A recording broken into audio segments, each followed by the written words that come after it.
வணக்கம், welcome to Jaya's kitchen. நான் ஆடி மாதம் ஞாயிற்றுக்கிழமையில் காலையில் கூழ் ஊற்றி படைச்சிட்டு நைட்டு நான்வெஜ் வச்சு படைப்பேன். அதை எப்படி செய்திருக்கிறேன்றதை பார்க்கலாம் வாங்க, வீடியோக்குள்ளே போகலாம்.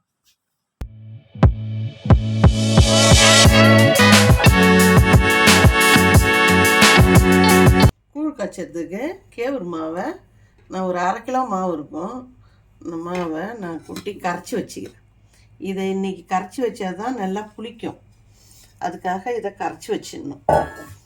கரைச்சி வச்சுட்டு நாளைக்கு நைட்டு இதை கூழ் காய்ச்சணும். இது இன்றைக்கி ஃப்ரைடே. இன்றைக்கி இதை கரைச்சி வச்சிடலாம்.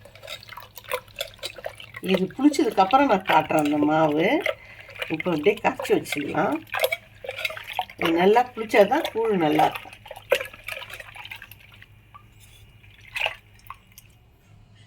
கூழ் செய்யறதுக்கு நேற்று நான் கரைச்சி வச்சேன் இல்லையா, இருங்க காட்டுறேன் எப்படி புளிச்சிருக்கு பாருங்க.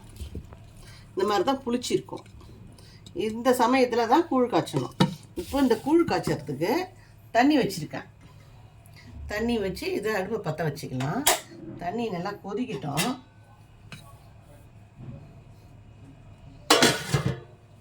இதில் அரிசி, பச்சை அரிசி ஊற வச்சுருக்கேன். ஒரு 200 கிராம் அரிசி இருக்கும். இது ஊற வச்சுருக்கேன். இதை கொஞ்சம் பொடிசாக நெய் மாதிரி ஆக்கிக்கலாம்.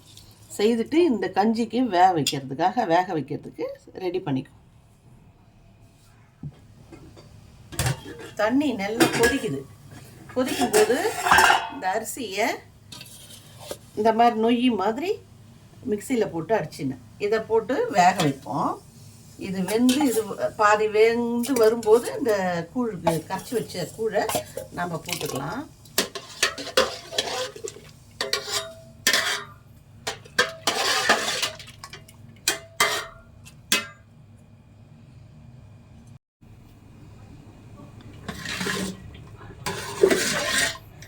இந்த மாதிரி வெந்துருக்குதா? இப்போ அந்த கரைச்சி வச்சிருந்த இதை நல்லா கலக்கிக்கலாம். அடியில் அப்படியே கட்டியாக இருக்கும். நல்லா கலக்கிட்டு அதில் ஊற்ற வேண்டியதான். ஊற்றிட்டு நல்லா வேக வைக்கணும். சிம்மில் வச்சு வேக வைக்கணும். கிண்டிக்கினே இருக்கணும்.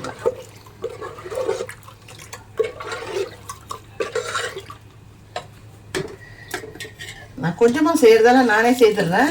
இதெல்லாம் நிறைய செய்கிறதா இருந்தால் 2 பேர் வேணும். ஒருத்தவங்க கிண்டிக்கினே இருக்கணும், ஒருத்தவங்க ஊற்றுவாங்க.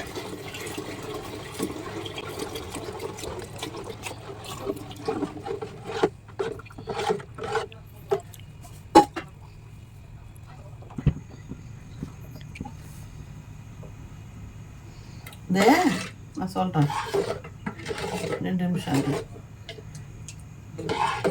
இதில் கம்பு கூட இடித்து ஒரு 1/2 மணி நேரம் 1 மணி நேரம் ஊற வச்சுட்டு கம்பை அதையும் போடுவாங்க. இந்த அரிசியில் போடாத அந்த கம்பு கூட போடுவாங்க. அது இன்னும் ரொம்ப டேஸ்ட்டாக இருக்கும். நான் இன்றைக்கி வெறும் அரிசி தான் போட்டிருக்கேன். பச்சை அரிசி வரைக்கும் தான் போட்டிருக்கேன். கம்பு போடலை. இது நல்லா வேகணும். கொஞ்சம் நேரம் கொதி வரட்டும் நல்லா. ஆனால் கலக்கிக்கினே இருக்கணும். கூழ் இப்போ ரெடி ஆகிடுது. ஒரு 15 நிமிஷம் அப்படியே நல்லா சுழவிட்டே இருக்கணும். இந்த மாதிரி கொதி வரணும். கொதி இந்த மாதிரி இருந்ததுன்னா ஒரு 15-20 நிமிஷத்துலேயே வெந்துடும். இது நல்லா வெந்துடுது. அந்த ஸ்மெல்லு வரும். அது நல்லா ஒரு ராகி கூழுக்கு அது நல்லாயிருக்கும். இது வெந்ததுன்னா பார்க்கணுன்னா தண்ணியில் கையை தொட்டுட்டு இப்படி வைப்பாங்க. ஒட்டாமல் வந்ததுன்னா வெந்துடுதுன்னு அர்த்தம்.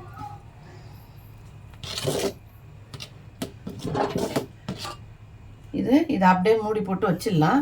இது காலையில் பார்த்தோம்னா கெட்டியாக இருக்கும்.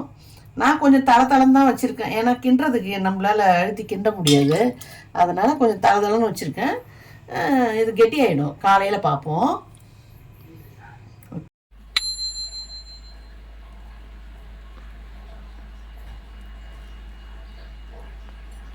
இது என்னது?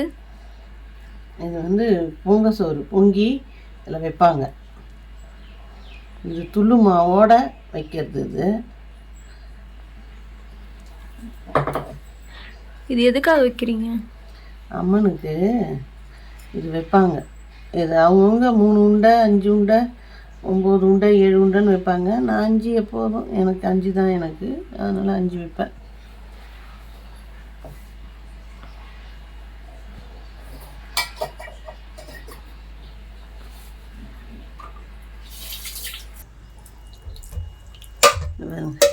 இவ்வளோ கட்டி ஆயிடுதுல்ல, இதை நம்ம எடுத்து கரைச்சிக்கலாம்.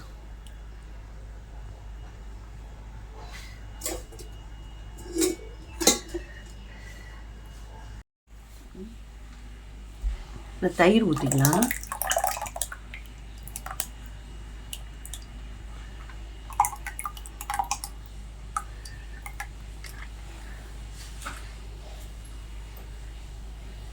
இப்படி வெங்காயம் போட்டுக்கலாம்.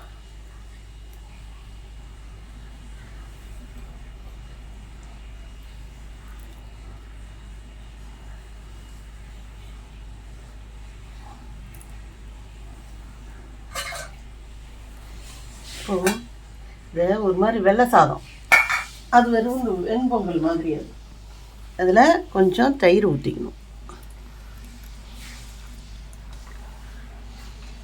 இதுக்கு மேலே வெல்லம் போட்டுக்கணும்.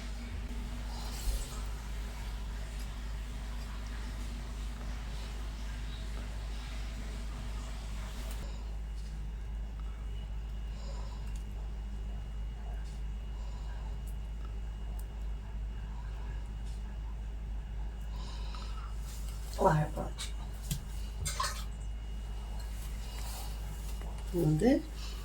இது வந்து கூழ் இங்கே வெளியில் கொடுக்கறதுக்கு, இது வீட்டில் கீரை. எல்லாத்தையும் தான் வச்சு படைக்கணும். இப்போ படைக்கும்போது வைக்கிற பச்சை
கொழுக்கட்டைக்கு இந்த கிளாஸால் பச்சரிசி மாவு எடுத்துருக்குறேன். இது 2 கிளாஸ் எடுத்திருக்கேன். இதில் 1 கிளாஸு வெல்லம் போட்டிருக்கேன். இதை பாகா வேணால் கரைச்சிக்கின்னு அந்த அரிசி மாவை நான் கொட்டுறதை பார்க்க. இதை கரைச்சிக்கலாம். வெல்லம் வந்து கரையிற வரைக்கும் இருக்கட்டும், போதும், அந்த சூடே போதும். இதில் வந்து கல்லெல்லாம் மண்ணெல்லாம் எதுவும் இல்லை, நல்ல வெல்லம். இது ஜாகிரியும் ஸ்வீட்டும் நிறைய இருக்கும் அது இந்த வெல்லம். நான் அதனால் அப்படியே வடிகட்டாமலே நான் போட போகிறேன். இப்போ இந்த கொழுக்கட்டைக்கு தேவையான பொருளெல்லாம் பார்த்து, தேங்காய் 1 கப்பு, சும்மா ஒரு ஸ்பூனு பச்சைப்பயிறு, வறுத்து வச்ச பச்சைப்பயிறு. இது போதும். ஏலக்காய் பொடி கொஞ்சம், அவ்வளோதான். இதை தான் கலந்து நம்ம கொழுக்கட்டை சுட போகிறோம். எள்ளு கொஞ்சம் போட்டுக்கலாம், நல்லாயிருக்கும் அது டேஸ்ட்டாக. நல்லா கரைஞ்சிடுது. நான் பாத்திரத்தை மாற்றிக்கிறேன். நான்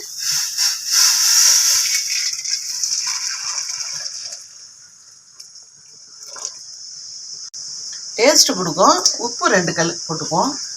இதுலேயே எல்லாத்தையும் கொட்டிக்கலாம்.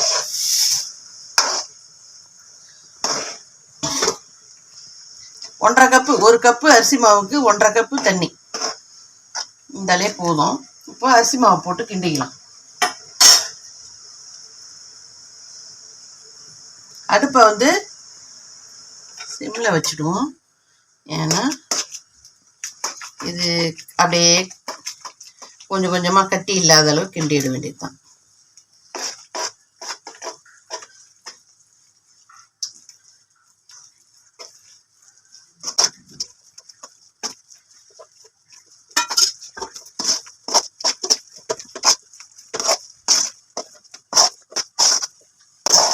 இந்த இதை கொஞ்சம் ஆறுனதும் சுட சுட பிடிக்க முடியாது, கொஞ்சம் ஆறுனதும் உண்டை கொழுக்கிட்ட ரெண்டுத்தையுமே பிடிச்சிக்கலாம்.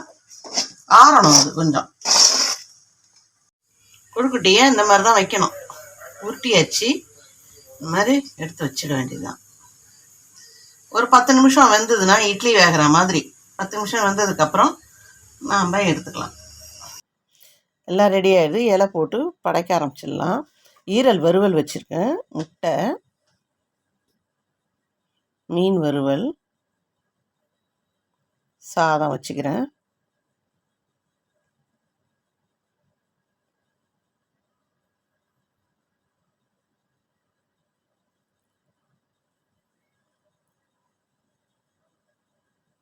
குழம்பு, கறி குழம்பு,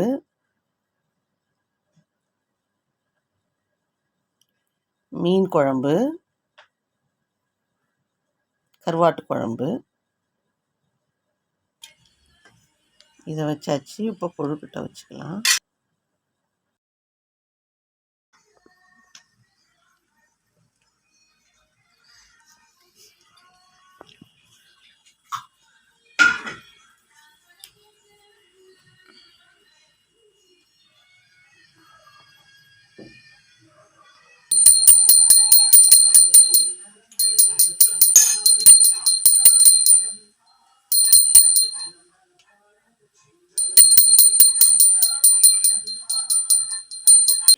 ஆடி மாதத்தில் சில பேர் கூழ் ஊற்றி படைப்பாங்க.